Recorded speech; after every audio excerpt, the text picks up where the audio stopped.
When it comes to healthcare in the US, we have what we call a multi-payer system. When I say multi-payer, that means that healthcare is being paid for by more than one entity. The one that most people are familiar with is what we call private insurance. Most people access this through employer-based plans, but you can also get individual-based plans as well. So what happens with employer-based plan is that the insurance company will have a plan, and the employer and the private insurance will kind of contract and come up with a premium, and that's what you pay every month, and what is covered, primary care, hospital, stuff of nature.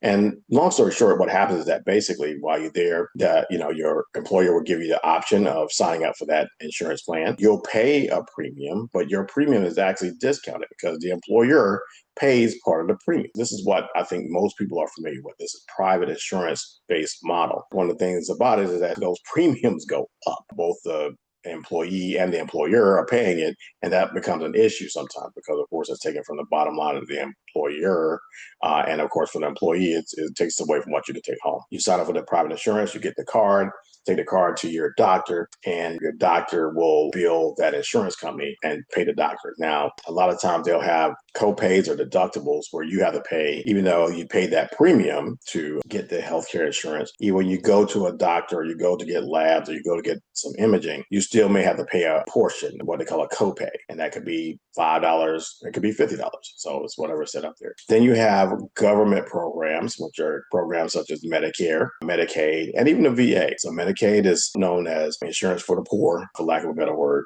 where in certain populations, and it's usually handled on a state level. So like there'll be a North Carolina Medicaid, there'll be a South Carolina Medicaid, there'll be a Washington State Medicaid, but a lot of times that funding is mixed between state level and federal funds.